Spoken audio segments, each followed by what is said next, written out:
वाल्मीकि रामायण, रामचरितमानस, रामचंद्रिका, साकेत, साकेत संत, पंचवटी आदि ग्रंथों में सूर्पणखा के बारे में जानकारी मिलती है।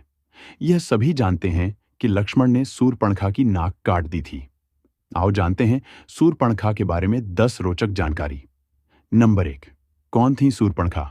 अर्षि विश्वश्रवा और कैकसी की पुत्री तथा लंका नरेश रावण की बहन थी सूर्पणखा। शूरपवत नखानी यस्यासा, शूर्पणखा अर्थात जिसके नख सूप के समान हो। नंबर 2। सूर्पणखा के पति का नाम। कुबेर को बेदखल कर रावण के लंका में जम जाने के बाद उसने अपनी बहन शूर्पणखा का विवाह कालका के पुत्र दानवराज विद्युविह्वा के साथ कर दिया था। नंबर 3। रावण को शूर्पणखा का शाप। त्रिलोक्य विजय पर निकले रावण ने एक युद्ध में विद्युज्जिह्व को भी मार दिया था। इससे शूर्पणखा बहुत दुखी हुई। उसने मन ही मन रावण को शाप दिया कि मेरे ही कारण तेरा सर्वनाश होगा। रावण ने उसे आश्वस्त करते हुए अपने भाई खर के पास रहने के लिए भेज दिया। वह दंडकारण्य में रहने लगी। हालांकि किंवदंतियों के आधार पर यह भी कहा जाता है कि एक बार रावण शूर्पणखा के घर गया। शूर्पणखा का पति विद्युतजिह्व श्रीहरि का उपासक था। यह देखकर रावण क्रोधित हो गया और उसने उसका वहीं वध कर दिया था। नंबर 4। राम पर मोहित हुई सूर्पणखा। कथा के अनुसार श्री राम दंडकारण्य में ही रहते थे। वहां सूर्पणखा ने जब श्री राम को देखा तो वह उन पर मुग्ध हो गई। राम का परिचय जानकर उनसे कहा कि मैं इस प्रदेश में स्वेच्छाचारिणी राक्षसी हूं। मुझसे सब भयभीत रहते हैं। विश्रवा का पुत्र बलवान रावण मेरा भाई है। मैं तुमसे विवाह करना चाहती हूं। यह सुनकर श्री राम मुस्कुराए और बोले कि उनका विवाह हो चुका है तथा उनका छोटा भाई लक्ष्मण अविवाहित है, अतः वह उसके पास जाए। नंबर 5। लक्ष्मण ने काटी थी नाक। सूर्पणखा ने लक्ष्मण के समक्ष विवाह प्रस्ताव रखा तो लक्ष्मण ने अस्वीकार कर उसे फिर राम के पास भेज दिया। यह सुनकर वह भड़क गई और उसने कहा कि मैं सीता को अभी खाए लेती हूं, तब यह सौत नहीं रहेगी और फिर हम विवाह कर लेंगे। जब वह सीता की ओर झपटी तो राम के आदेशानुसार लक्ष्मण ने उसके नाक कान काट दिए। कहते हैं कि जब यह घटना घटी तब तीनों पंचवटी में रहते थे। पंचवटी नासिक में है। यह भी कहा जाता था कि नासिक का नाम इसीलिए नासिक है क्योंकि वहां सूर्पणखा की नाक काटी गई थी। हालांकि कुछ विद्वान इसे नहीं मानते हैं। नंबर 6। खर और दूषण का वध। अब की कटी नाक के साथ सूर्पणखा अपने भाई खर और दूषण के पास गई।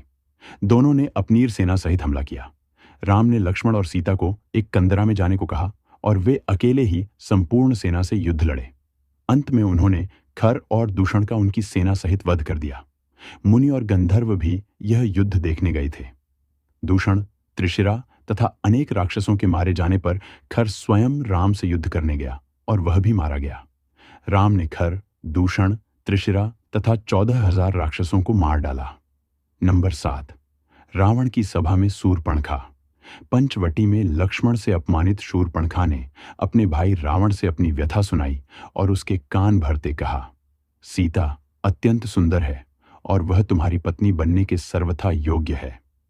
तब रावण ने अपनी बहन के अपमान का बदला लेने के लिए अपने मामा मारीच के साथ मिलकर सीता अपहरण की योजना रची। नंबर 8। सूर्पणखा का पूर्व जन्म। कहते हैं कि पूर्व जन्म में शूर्पणखा इंद्रलोक की नयनतारा नामक अप्सरा थीं।